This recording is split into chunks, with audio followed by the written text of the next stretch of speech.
I have said, and I think I'll repeat this to this morning, that we do not condone any kind of violence by anybody, and we request political leaders to cooperate with police officers in all the investigations related to violence. We want everybody to carry out their political activities in a peaceful environment, and we don't want violence. I know that when I said 3 days ago that we were requesting members of political party that wanted to hold a political activity yesterday, when I said that they need to notify the police, I heard one of their leaders, former senator, saying that they have no obligation to notify the police and that they don't need the police to hold a meeting. So unfortunately, as a result of the absence of that notification yesterday, the police were not aware about what was going to happen, which route, what place. I wish they had heeded to my advice. The reason why the law says you notify the police is not because it's not that the police, so that the police can give you the right to hold meetings. No, it's just for the police to provide security and to give right security advice to the citizens of Kenya. Had we sat down and cooperated with the police officers, I don't think the situation would have happened yesterday in the manner in which it did, because the police would have taken prior notice of what's happening, provided clear the routes, and provide also advice.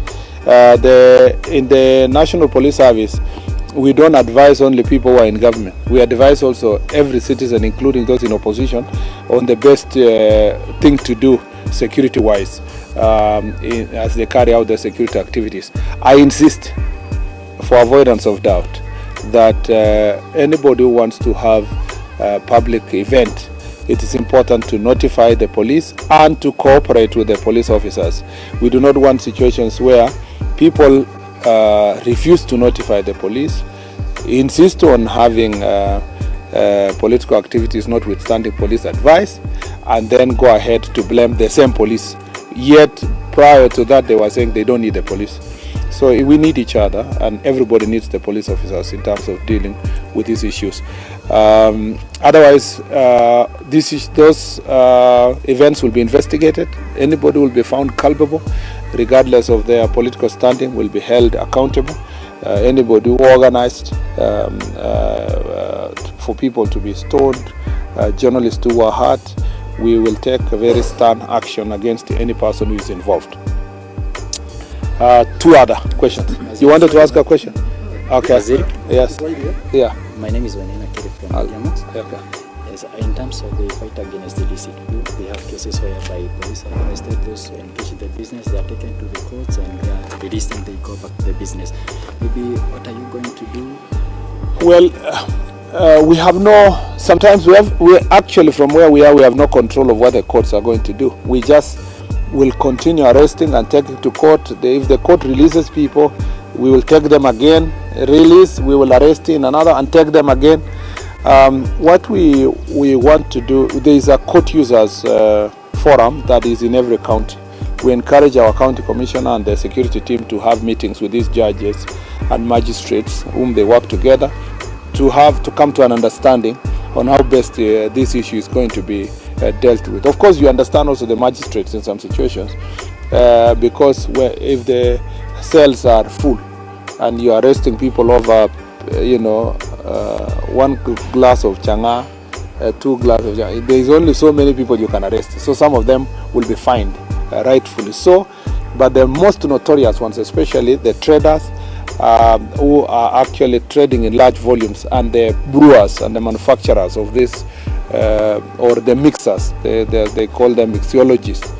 All these people, perhaps the ones who bear the greatest responsibility should carry the greater burden, and that is why there is always need to be continuous conversation with the judiciary to make sure that these people are fined heavily, given very stringent bail terms to ensure that they don't continue committing these offenses and get away with it. For example, someone is fined 1 million for either not worth 100 million.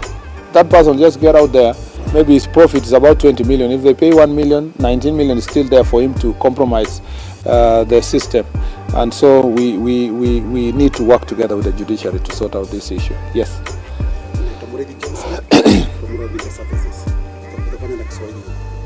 Kuna machifu wawili na manaibu walifutwa kazi wakati kupata tonde upande wa magharibi.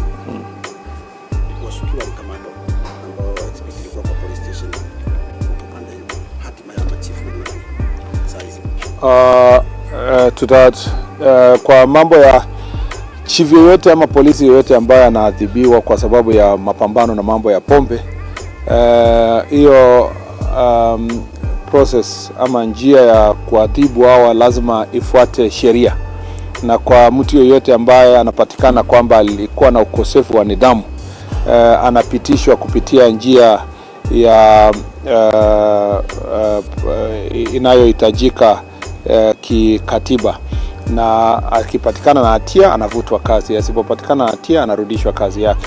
Kwa hivyo kwa ama chifu wawili ambao umeuliza, nitashughulikia maswali haya katika jukwaa la usalama baadaye, na naamini ya kwamba mtakuwa pale ndio muweze mkafuatilia mambo hayo, kwa sababu machifu wenyewe wako pale na tuko tayari kujibu maswali ambayo wanaweza kutuuliza leo katika jukwaa la usalama. Swali la mwisho kama liko, yes, mine.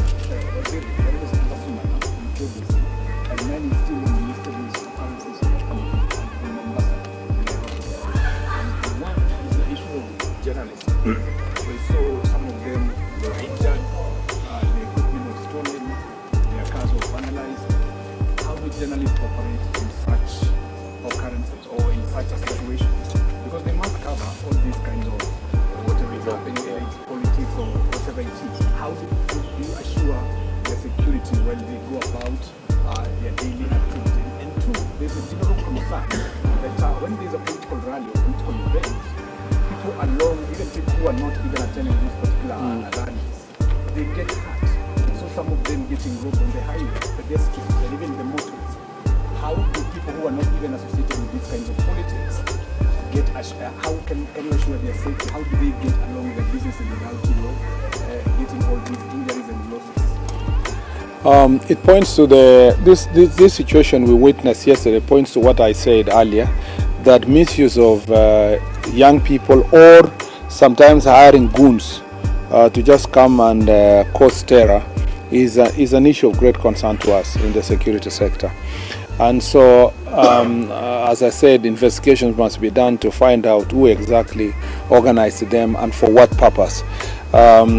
Again, sometimes because of we don't understand the magnitude of or we are not informed about the plans of the political actors, sometimes the police are just on standby to see whether there is any problem.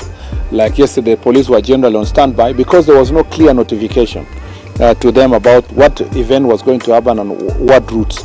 I was, for example, very saddened that political activists were going to play games at our airport. I mean, you could see people want to invade inside the airport, and that is a very serious issue. The airport is a protected area. It's not a place to play the kind of politics that we saw. And you saw, people entering inside the airport just with a lot of razzmatazz for absolutely nothing, for pure zero political value, zero economic value, zero PR. Whatever it was being done, it was just useless. And for it to be done inside the airport, it's just totally unacceptable. And that's why we were saying, if the team was intended to do good for our country, they would have worked with the police. They would say, we are welcoming our visitor. Can you give us a designated area we want to welcome? Can our vehicles be parked in a particular manner? Can we be escorted to the place where we want to have a rally? And then everything would have been fine. But this idea of ignoring the importance of security sector in terms of such events is totally unacceptable. And I remember I told you 2 days ago that any person who wants to have their political activities, we will facilitate once notification is given, and we will deploy the necessary a good number of the police officers to provide protection. Unfortunately, innocent people are are caught up in these situations. So it is regrettable that the journalists were in that situation. And I think going forward, we just need proper deployment of police officers so that they can also protect not just journalists but members of the public. And maybe this is something we can work with the association for the journalists and to see what will happen during such events. How shall the local police commander dealing with those issues, how will they, what we can tell them to secure the journalists. There must be closer relationship between the media and the police office and the government, because our duty is to facilitate access to proper information by the public and be done in a responsible manner. So, as I said last night during our interview, it's regrettable, and we need to find better ways of working together, because I saw some of the journalists who were injured. It was totally unnecessary. Thank you very much.